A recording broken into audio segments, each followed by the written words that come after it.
Daniel Shays, 36, also returned home to western Massachusetts, seeking peace and solitude. He had been an officer in the Continental Army, fighting in some of the bloodiest battles of the Revolution: Bunker Hill, Lexington, Ticonderoga, and Saratoga. Shays had served his new country with distinction and bravery. Well, Daniel Shays, I think you can see him best as a farmer who had very good military talent. He goes into the American Revolution as a private. He'll eventually rise to a captain. He'll spend 5 years in the American Revolution fighting. He'll be honored by the Marquis de Lafayette. Lafayette had given swords to a number of officers who he thought had done a superior job under him, and Shays was to receive one. Shays, born into poverty in western Massachusetts, had worked as a farm laborer most of his life until he met Abigail Gilbert.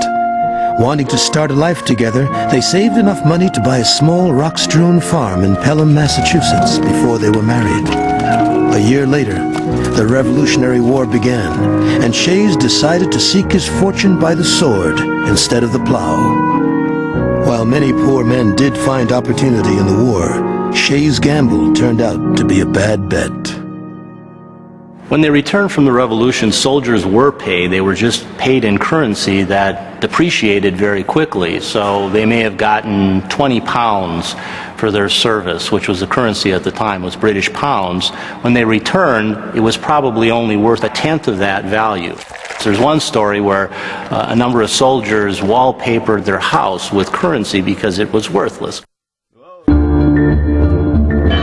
Despite his dire financial situation, Shays quickly emerged as a leader in his town. Once the American Revolution is over and he settles as a farmer here in Pelham, he is chosen by the town to be on the Committee of Safety to protect the towns.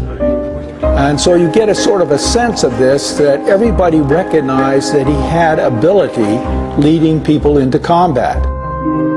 Shays was ready to put the bloody battles behind him and live out his quiet days in the Massachusetts countryside. But this was not to be, for the area to which Shays returned was about to become the newest battleground, a conflict between the ruling elite of eastern Massachusetts merchants and the debtor farmers of the western part of the state. It was not long after the war ended that the first signs of trouble began.